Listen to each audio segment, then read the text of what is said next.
There was a kind of nearly secret entrance Into the cave? into a cave with a natural river, underground river running. We were going through the cave really Batman style. All the bats just went out like that, and I was like, what is that? Alex! Hey Denver, how are you doing? How's it going, man? Good. Good to see you. Yeah. Oh, Have you been? I love those entries. Pretty good, man, pretty good. Everyone needs a good glass of wine. Yes, everyone needs a good glass of wine. And speaking of, what have you brought in today? Yeah, well, I've got. At Chancery Lane, of course, it's a beautiful, fine French-inspired cuisine, and I've got two of my favorite wines at the moment. Domaine Tessier. It's a Meursault Premier Cru Les Charmes Dessus, which means upper part of the Premier Cru Les Charmes 2023 vintage from Domaine Tessier, which I've known for several decades. We grew up together in Meursault. I was very fortunate to get a few bottles of the 21 vintage Montmary Pinot from Sam Middleton. Damn. So that's some of the Pinots I absolutely adore in Victoria, and Sam has been doing something fairly special in that vintage. Yeah, local legend. So, but you just mentioned before, like growing up in Meursault. That's right. Tell me about this. Yeah, I know. So, well, what's the story? For us, we have been in Burgundy for quite a long time. We've done a little bit of family tree, and we've got about 8 generations tracing back to growing vineyards in the area. Meursault is a very lively village. There's bakery, there's butchers, there's restaurants, there's even a camping grounds, about 1,600 inhabitants. So when you put to perspective, you know everyone. And you get a lot of influx of visitors from all the nearby smaller villages are coming into Meursault or Beaune, just next door, to come and have a bite, meet people and have a good time. And it's got like the central square and all that kind of stuff. Central square. Usually what we say in any given village in France is that you recognize the strengths of the village by the size of its church. And Meursault has one absolutely magnificent, sizable church right in the center. Yeah. Certainly everyone kind of gravitates there. Yeah. So when we grew up there, it's, hey, how are you? Yeah, good to see you. And of course in the vineyards, because the village is surrounded by a sea of vineyards, and you see your friends on tractors, you see your friends in vans moving things along. Everyone works during the day, and after work could be the catch up for drinks. Amazing. Etc. Growing up there, so did you work in any of the vineyards? I worked with Dad a little bit for nearly a year after my studies at the Beaune Wine University. When you grow up in a winery, you're doing everything consistently. It's more the day-to-day. Yeah. And with my older brother, we've always enjoyed helping. We were waking up after harvest, and the flavors from the fermentation go up the house because the cellars are downstairs, about 3 stories down. So we were waking up like, it's fermenting. So it's been like that obviously throughout my childhood. I've been around the village now for a decade, riding with friends. Arnaud Tessier, that's why I brought the bottle. Because, let's try it while we're here. Arnaud Tessier is with the same generation. We born both in 1984. Cheers. Was always a very great friendship. We've ride our bikes throughout Meursault and nearby villages, always going further and further, sometimes for days. Tour de France. And Arnaud has been always very much close to the vineyards, working with his father, but also very close to nature. And with him, I discovered incredible spots. Just because we were curious, we were going there. We were through cycling. And mountain bikes. For instance, just across the road from his Charme vineyard, which is a Premier Cru. As you cross the road, you are in Meursault Premier Cru Les Perrières, which is the Premier Cru of Meursault, considered always the most outstanding. But there is a cave down within Perrières. They would have closed it by now. But when we were younger, there was a kind of nearly secret entrance. Into the cave? Into a cave with a natural river, underground river running. I remember Arnaud telling me, are you sure you want to get in? I've been in there several times, but there is bats. Yeah. Heaps of it. I'm like, yes, I want to go. That was magnificent. We took, of course, lights. It was full pitch dark. Yeah. And then a few days later, we went a little bit further And we were going through the cave, really Batman style. Yeah. All the bats just went out like that, and I was like, what is that? But the beauty is I realized Perrier was some old quarries, means that in French. Okay. But Arno showed me the underground, and it was all limestone, all beautiful natural caves of limestone with a little stream, and you could realize that's where the roots are feeding, and it's That's magnificent. amazing. I like to reconnect through memories with wine, Yep. and that's what this one means to me. It's All on a mountain bike. yeah, mountain bike. So that was pretty cool. Overall, What look are at these? that. Yeah, it's gorgeous. Brilliant. Gorgeous. Thank you. Thank you. And how would you match this? Like if you were going to pick from here? Well, look at that. I mean, scallops, of course, with Chardonnay, especially raw, that really blends texture. So Chardonnay has that creaminess to it. Charcuterie, that's something we do often in Burgundy. It's the 10 a.m. snack when you're in the vineyard from 6:30 a.m. All right, let's give them a go. And look at that, we aerating the charm with your beautiful glass. Yeah, Can you yeah. tell well, me a little bit more, Denver? we did a bit of white research in Burgundy. Yeah.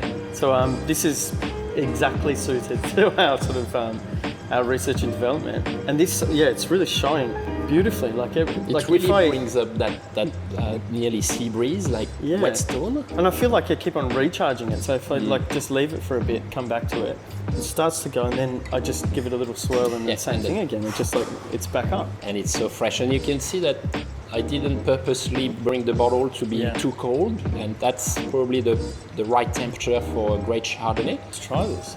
Yeah, let's try a little bit of scallops. But Okay. did you visit Meursault altogether when you No, were there? I didn't, and it was Okay. right there. So which Spent all the time in Beaune. Wet Beaune. Yeah. Beaune is absolutely such a cute Beautiful. little town, isn't it? Yeah, like kind of reminded me of like Beauty and the Beast, and you know the town that she grows up in. Yes, I yeah. can't remember her name. Do you remember her name? The character? You would ask, my wife knows inside out all the suite of Disney. I just remember Gaston. Yes, yeah.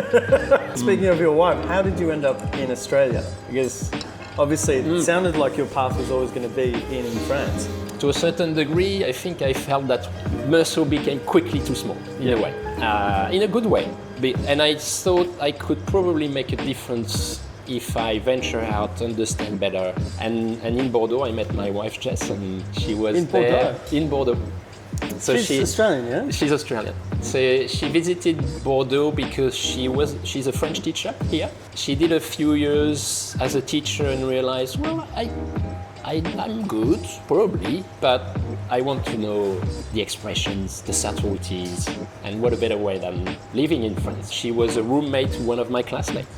Oh, and you just met her And I met her at we were doing a wine tasting. You met her at a wine tasting? At a wine tasting. She came along, there was a little tasting, and I asked her first, do you want a white or a red? I mean, we eye contact. I want you. I said,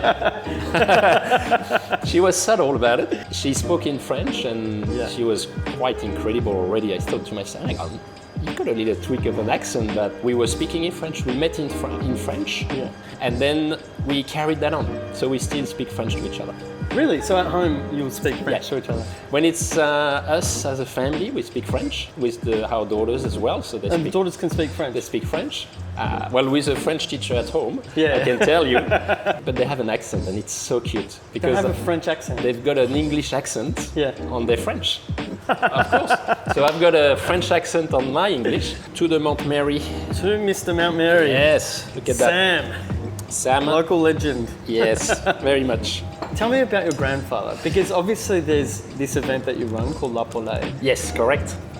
which is, by my understanding, is a celebration of the harvest. Absolutely. Your grandfather had a key role in this. My grandfather spent a lot of time on the ground as a mayor. He realized that he had some land, council land on the mountain, and he looked at young people coming through and sometimes struggling to acquire vineyards or to take over family businesses. Yeah. Those lands were planted with vineyards, and he had just one wish for it, is that the applications from local producers, they need to be young, motivated, therefore they could have access to those, to rent and therefore make their own production. I think he planted a good amount of vineyards, making today the village incredibly resourceful, Yeah. It's etc. still owned by the council. Still owned by the council and rented by young producers That's so cool. of the area. You see how you can build a contract between the youth that will be supportive of the next generation. That money is used for the elders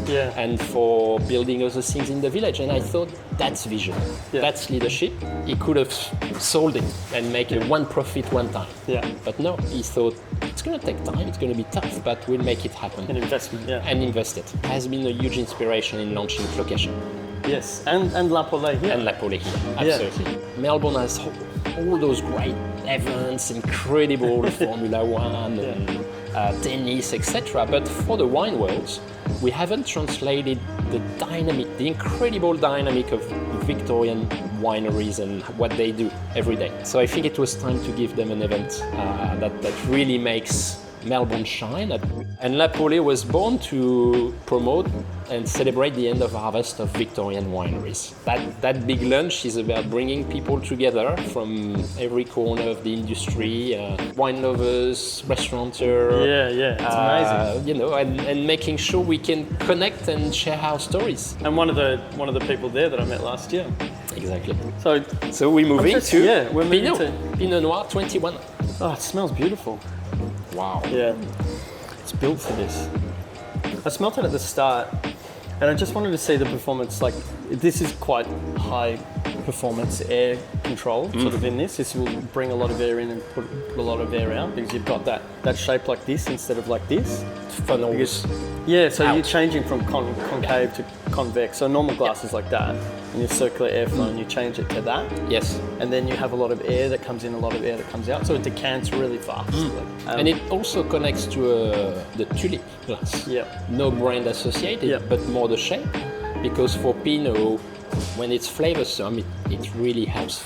That's lovely together. The fat from the meat and that Pinot there. It's obviously a classic combination, but yes, very much. It's just it never gets tiring. It doesn't get old. What's one of the most amazing, unexpected food and wine pairings that you've ever had? Barbecued, probably Kobe style beef, high fat content on the barbecue. So charcoal with an older Pinot that was just so sustained on the palate. The meat was melting, combining exceptionally well. We don't cook the meat like that in Burgundy because we have much leaner beef. So you don't get the same flavor profile than Kobe or Wagyu or things like that. Now I was had to scroll through your Instagram earlier today, and I saw this image. Now explain this one. We'll pop that image up there. Yes. Tell me about that image and what does that mean to you? So I'm looking at a bottle through the lights in the cellar.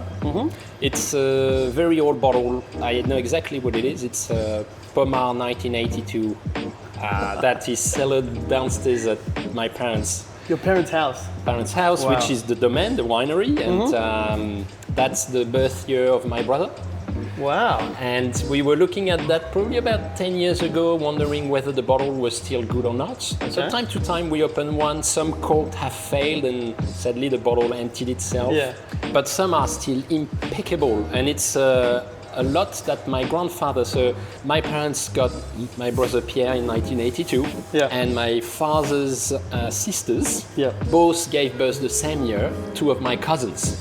So there are three children born in 1982.